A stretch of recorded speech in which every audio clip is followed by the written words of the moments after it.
Kisah Nabi Ibrahim.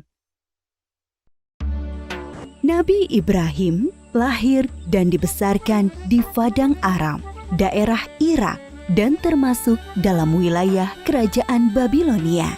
Pada masa itu, bangsa Babilonia menyembah banyak dewa. Ayah Ibrahim bernama Azar, seorang pembuat patung berhala. Patung-patung itu juga dijual kepada penduduk sekitar untuk menjadi sembahan mereka.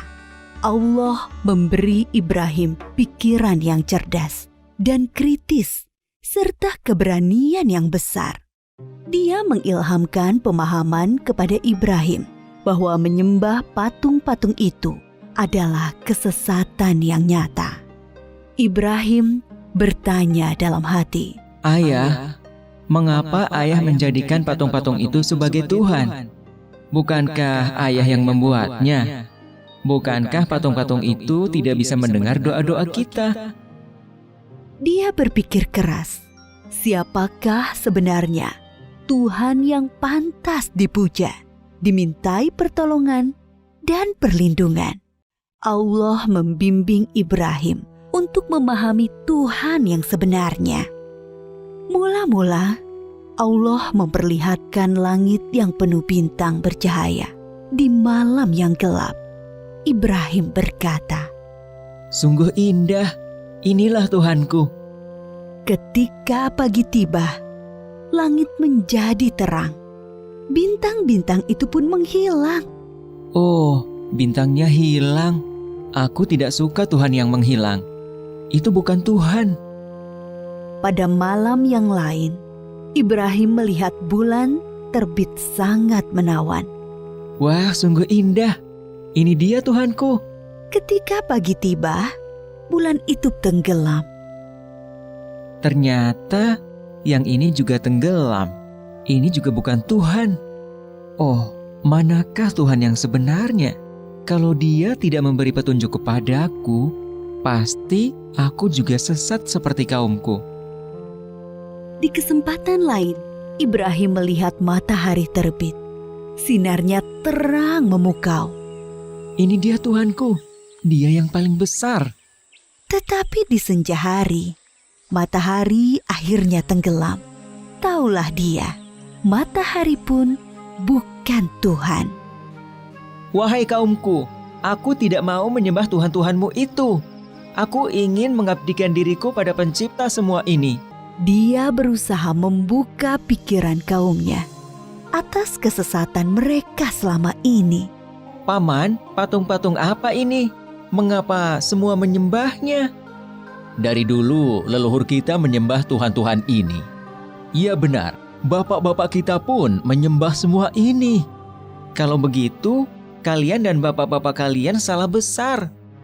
Hah? Kamu ini ngomong sungguh-sungguh atau bercanda?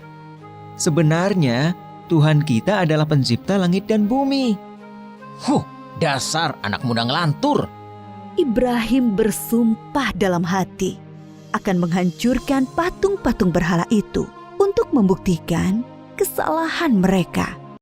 Suatu hari, ada perayaan keagamaan kaum Ibrahim. Setelah memberi sesaji kepada berhala, mereka pergi semuanya keluar kota. Ibrahim tidak mau ikut rombongan itu. Ketika semua sudah berangkat agak lama, diam-diam Ibrahim menuju tempat pemujaan berhala yang berisi banyak patung. Dia melihat makanan sesaji untuk berhala-berhala itu masih utuh di hadapan tiap patung-patung itu. Mengapa kamu tidak makan? Mengapa kamu tidak menjawab? Ibrahim bertanya, lalu memukul patung dengan tangannya. Tentu saja, patung-patung itu tetap diam. Ibrahim mengambil kapak, lalu menghancurkan patung-patung itu. Dia hanya menyisakan sebuah patung yang paling besar dan mengalungkan kapaknya pada lehernya. Ketika kaumnya pulang dari luar kota, mereka melihat patung berhala mereka hancur. Sontak mereka berteriak, kaget, gempar seluruh kampung. Bergegas semua orang terutama para pemuka kaum, menuju tempat pemujaan berhala. Oh, siapa yang melakukan ini pada Tuhan-Tuhan kita? Kurang ajar! Kami dengar ada anak muda yang membenci Tuhan-Tuhan kita. Ibrahim namanya. Bawa ke sini anak itu. Maka Ibrahim digiring ke hadapan para pemuka kaumnya. Disaksikan halayak ramai. Apakah kamu yang menghancurkan Tuhan-Tuhan kita, Ibrahim? Yang menghancurkan patung-patung itu adalah patung yang besar ini. Bukankah dia membawa kapak? Tanya saja dia kalau bisa menjawab. Orang-orang yang mendengar jawaban Ibrahim pun tersadar. Merekalah yang keliru dengan menyembah patung-patung itu. Tapi kekafiran yang sudah mendarah daging membuat mereka memutarbalikkan kebenaran. Tentu di sini ada campur tangan setan. Kamu kan tahu, dia tidak bisa bicara, apalagi bergerak menghancurkan patung lain. Berarti kamulah yang melakukannya. Jadi, mengapa kalian menyembah patung yang tidak bisa berbuat apa-apa? Melindungi dirinya sendiri saja tidak bisa, apalagi melindungi kalian. Pemuka-pemuka kaum Ibrahim berunding untuk menghukumnya. Beberapa orang mengusulkan untuk membakar Ibrahim hidup-hidup. Maka penguasa waktu itu, Raja Namrud, memerintahkan untuk membuat bangunan tempat pembakaran Ibrahim di tengah lapang agar bisa disaksikan orang banyak. Ibrahim diikat lalu dilemparkan ke dalam api. Api menyala berkobar sangat panas. Allah berfirman, "Hai api, dinginlah dan menjadi keselamatan bagi Ibrahim." Maka ketika kobaran api yang dahsyat telah padam, keluarlah Ibrahim dengan segar bugar, tidak terbakar sedikit pun. Bahkan pakaiannya juga utuh, hanya tali pengikatnya yang musnah terbakar. Ketika sudah diangkat oleh Allah menjadi Rasul, Nabi Ibrahim dengan giat dan sabar mendakwahkan ajaran Allah. Bangsa Babilonia waktu itu menyembah dewa-dewa. Raja mereka, Raja Namrud, dipercaya sebagai keturunan dewa. Namrud adalah seorang yang cerdas dan kuat kepemimpinannya. Semua itu membuat dia takabur dan berlaku kejam. Dia menganggap dirinya sebagai Tuhan yang harus disembah. Mendengar dakwah Nabi Ibrahim, Raja Namrud mengundang beliau ke istana.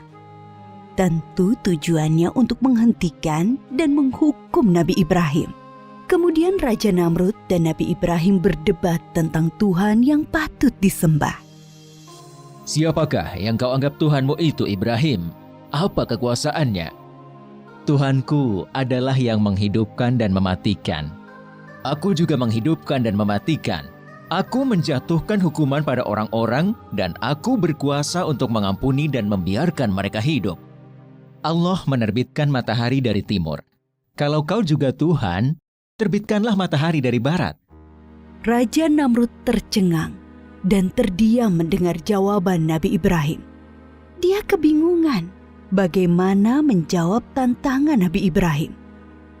Demikianlah Nabi Ibrahim berdakwah dengan membuka akal pikiran manusia tentang Tuhan seluruh alam.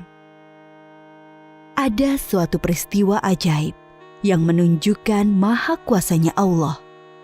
Setelah Nabi Ibrahim diangkat menjadi Rasul, yaitu ketika beliau bermunajat kepada Allah. Ya Rabbi, perlihatkanlah pada hamba bagaimana Engkau menghidupkan yang mati.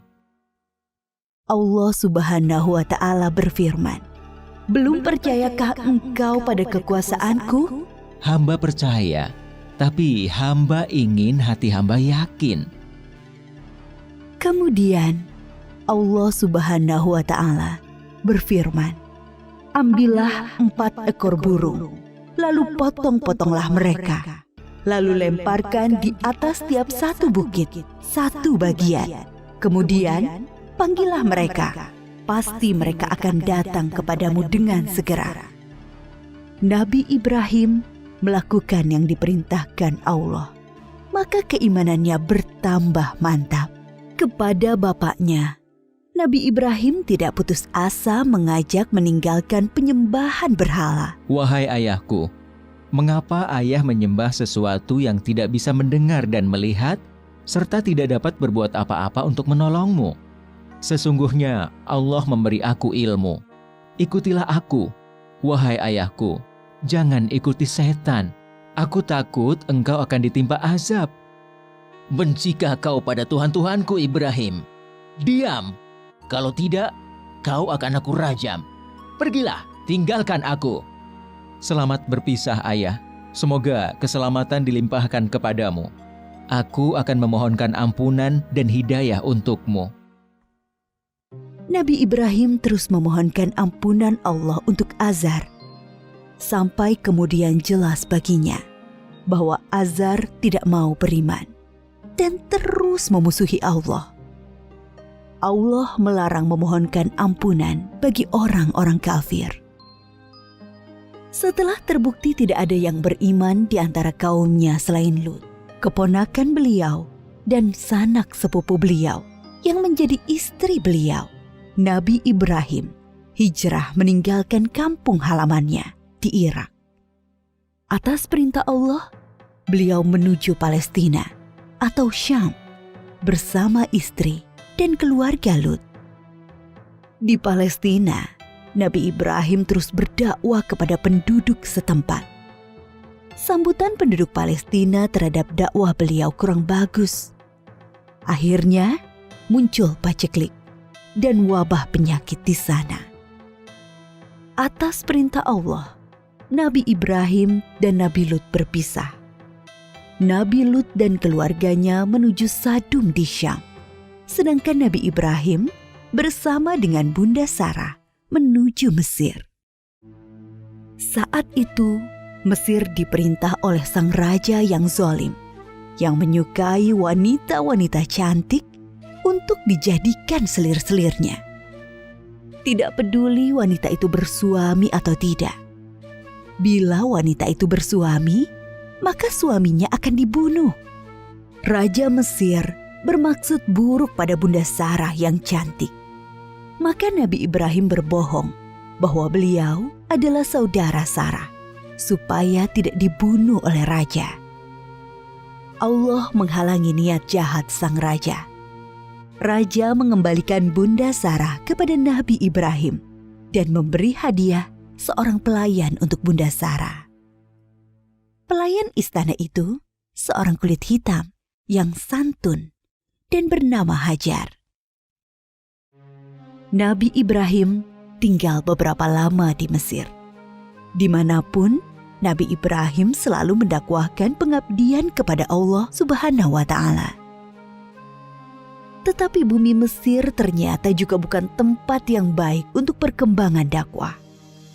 Maka Allah memerintahkan untuk hijrah kembali ke Palestina. Sekian puluh tahun berkeluarga, Nabi Ibrahim belum dikaruniai anak, meskipun tak henti-henti beliau berdoa, memohon keturunan. Menyadari dirinya ternyata mandul dan semakin tua, Bunda Sarah meminta Nabi Ibrahim untuk menikahi Hajar, pelayan mereka yang solehah dan setia. Dari perkawinan Nabi Ibrahim dan Bunda Hajar, lahirlah Ismail. Kebahagiaan Nabi Ibrahim dan Ibunda Hajar ternyata membuat tidak nyaman pikiran Bunda Sarah. Teringat akan dirinya yang mandul, membuat pilu hati beliau. Nabi Ibrahim menyadari dan memahami situasi ini. Allah memerintahkan beliau menempatkan Ismail dan ibunya terpisah dengan Bunda Sarah. Suatu hari, Nabi Ibrahim menyuruh Bunda Hajar untuk berkemas-kemas. Mereka akan mengadakan perjalanan jauh. Ismail yang masih menyusu pada ibunya tentu dibawa pula. Mereka melintasi rute yang panjang Dan akhirnya sampailah ke suatu tempat yang sangat gersang. Tidak ada pohon-pohonan tempat bernaung, udaranya pun panas. Yang ada hanyalah hamparan pasir dan bukit-bukit berbatu. Nabi Ibrahim turun dari kendaraannya, kemudian menurunkan istri dan anaknya. Tanpa berkata apa-apa, beberapa saat kemudian, beliau beranjak dan pergi meninggalkan keluarganya. Ibunda Hajar yang melihat keanehan ini segera berteriak memanggil, "Ibrahim, hendak kemana? Kenapa kau biarkan kami sendirian di sini?"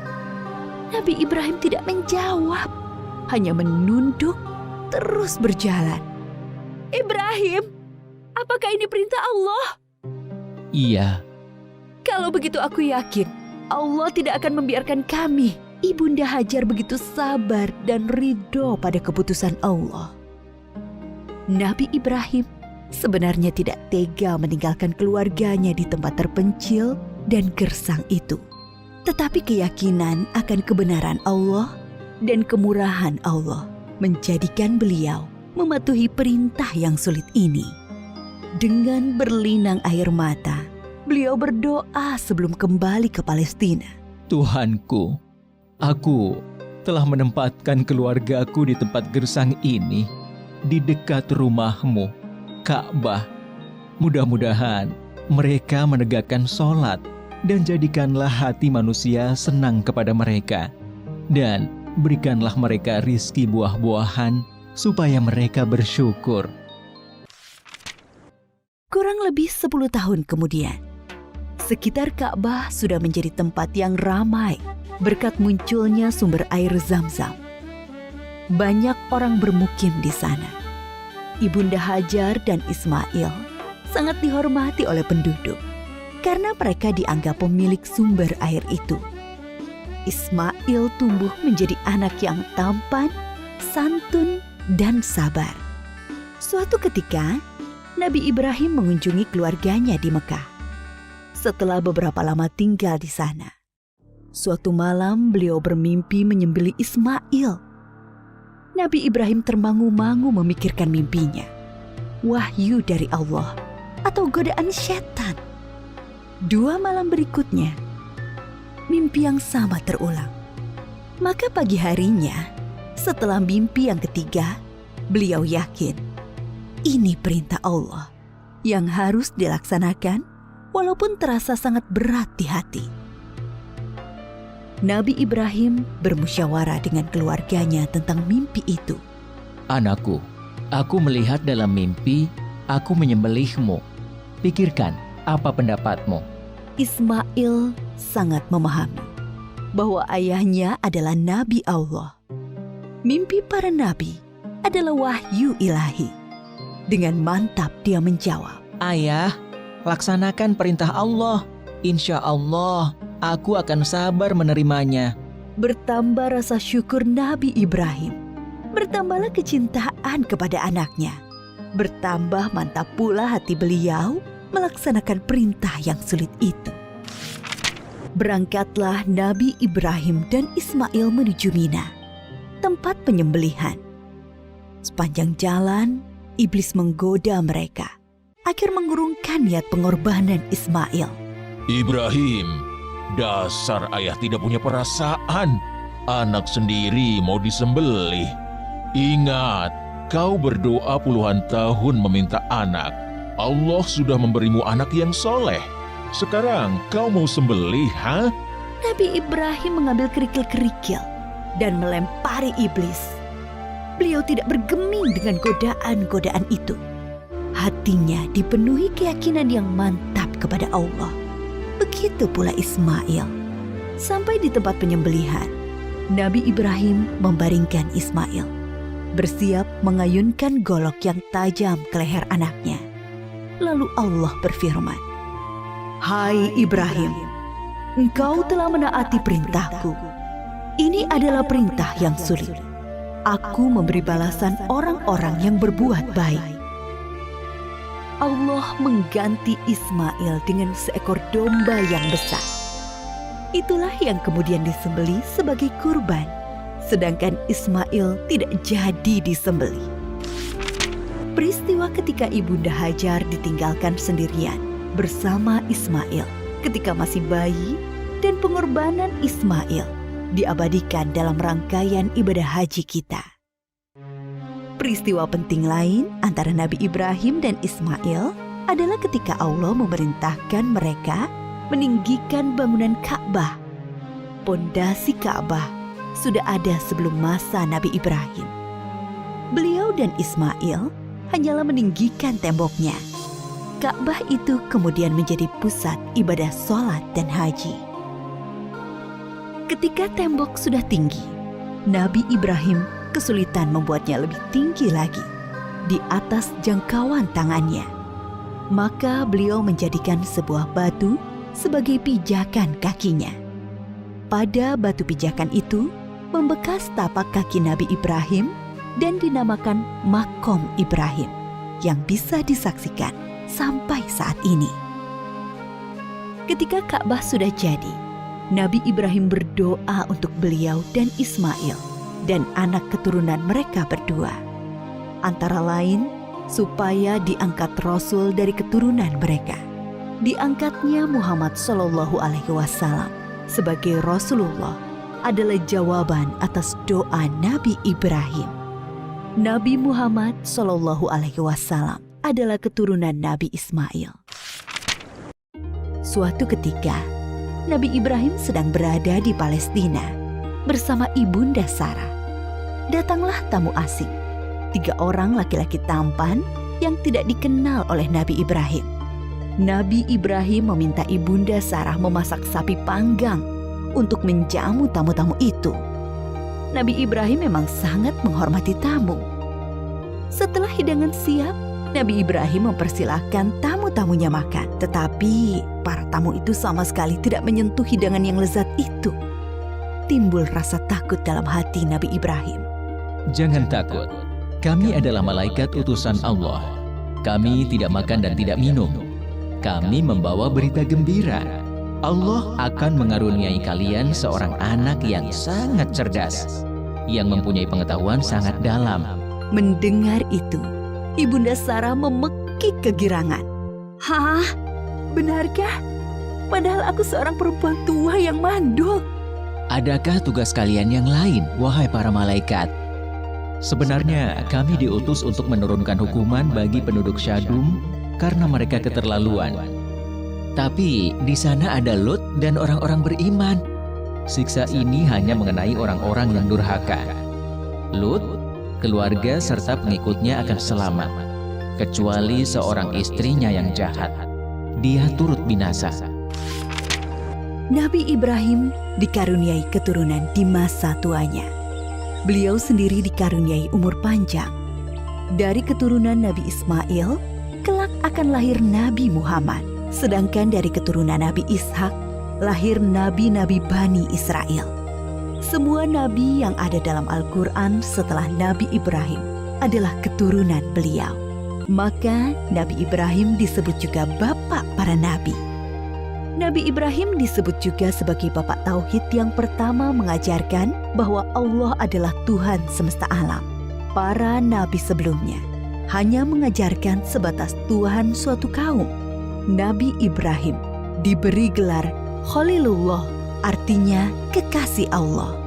Banyak keteladanan yang diajarkan Nabi Ibrahim, yaitu teladan dalam menghormati tamu, menjadi seorang yang hanif, yang mengikuti kebenaran, selalu patuh pada perintah Allah, pemberani, sekaligus penyantun kepada orang tua dan manusia umumnya. Banyak kemiripan ajaran Nabi Ibrahim dengan Islam. Dari peristiwa Isra Mi'raj, Nabi Muhammad bercerita bahwa sosok Nabi yang paling mirip dengan beliau adalah Nabi Ibrahim.